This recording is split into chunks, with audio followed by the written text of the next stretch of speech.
Kodėl šie santykiai vis dar tęsiasi?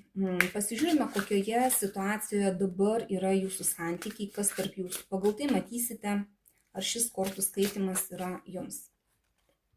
Kas yra dabar šiuo metu tarp jūsų?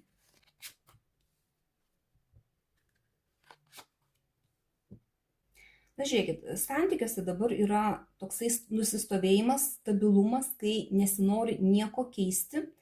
Taip kaip yra, taip jums gerai, nors galbūt čia nebėra jau ir meilės jausmų, nes tai monetos, bet tai yra kaip ir patogu tose santykiuose, tai jau ir nusistovėjo ir jūs nieko nenorite įsinešti naujo iš tuos santykius, nenorite nieko pakeisti.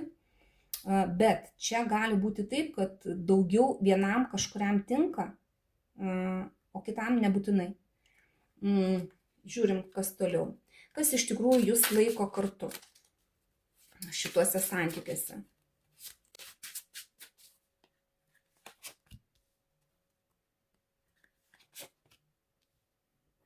Na, žiūrėkit, kartu jūs vis dėlto laiko kažkokie tai įsipareigojimai, kažkokios tai pareigos, galbūt vienas kitam pareigos, galbūt kažkokie tai darbai užsikrauti, tai laiko jūs kartu. Taip pat laiko jūs kartu ir tai, kad jūs nebandote pabėgti, net jeigu yra kažkokie tai ginčiai, sunkumai galbūt kažkokie tai, jeigu reikia pasiaiškinti, pasiginčyti, žodžiu, jūs netrenkėt visko ir durim netrankot ir nebėgat pirmai progai pasitaikius, jeigu ten kažkas būna ne pagal jūs. Žodžiu, net ir jeigu ir pasipykstat, vis tiek jūs laikotės kartu, nes yra kažkokie įsipareigojimai, kažkokie tai, kažkokios pareigos pas jūs yra vienas kitam galbūt.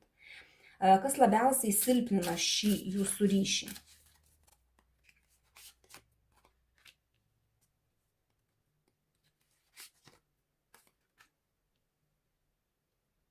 Iš tikrųjų, tai silpnina tai, kad jeigu reikia daryti pasirinkimus kažkokius, tai arba jūs jų nedarote iš viso, arba tuos pasirinkimus daro moteris jūsų santykiuose.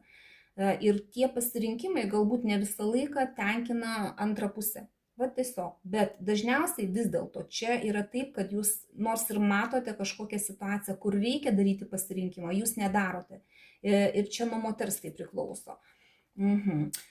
Ko vienas kitame dar nesupratote? Ko jūs nesupratote savo partneryje?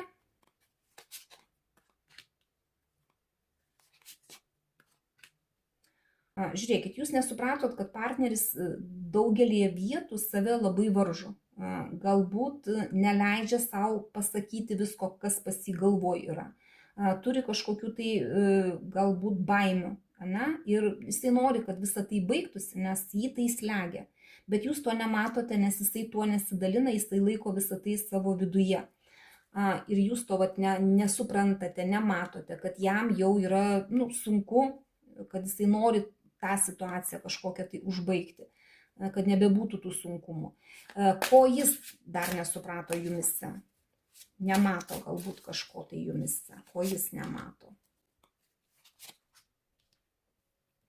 O jis nemato, kad jeigu jūs ir bendradarbiaujate kažkur tai santykiuose, jūs vis tiek pati atstovėsit savo ribas. Jūs neleisit numesti jūs nuo kažkokio tai piedestalo, kurį jau užsiėmėt. Jeigu jūs viską sprendžiat kaip moteris, kaip pavyzdys, tai jis ir nemato to, kad jūs kažkaip nepasitrauksite iš to. Kad jeigu jūs ir bendradarbiaujat, jeigu jūs vienas kitam padedat, jūs vis tiek pirmiausia žiūrėsite, kad jūs neprarastumėte to, ką jūs jau turite.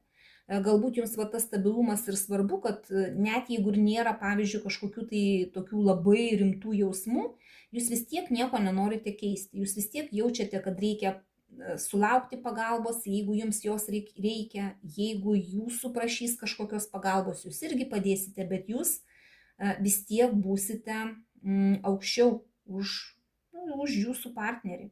Ir jūsų partneris šito nemato, kad jūs vis tiek save laikysite aukščiau truputį kažkaip neleisite savęs nustumti nuo tos vietos, kurioje jūs dabar esate santykiuose. Kur link juda šie santykiai? Kas bus toliau artimiausių metų?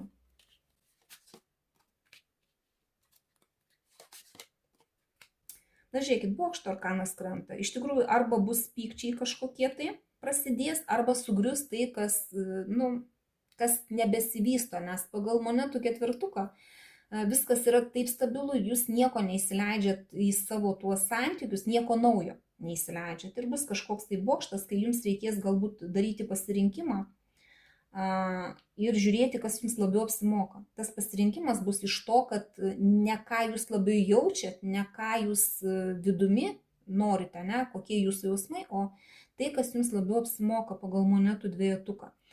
Ką svarbiausia žinoti dabar?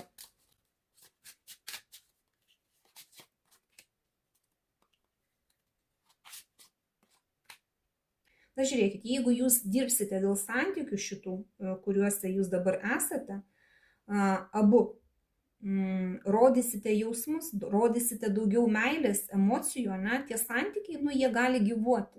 Jūs galite juos ištemti ir tada bus galbūt visai tie santykiai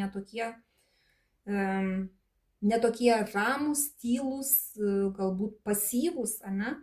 Galbūt jūs, tiesiog jums reikia to tokio emocijų parodymo santykiuose. Ir tada galbūt nereikės galvoti, kad viskas nuobodu, bet nieko nenoriu keisti, nes aš jau esu pripratęs prie to, ką aš turiu dabar. Tai va, pasimkit tik tai, kas rezonuoja, visą kitą paleiskit. Bet kokiu atveju linkiu jums supratimo vienas kito ir išsirinkti tai, kas geriausia jums. Dėkoju už jūsų laiką, širdutes ir iki sekančio karto.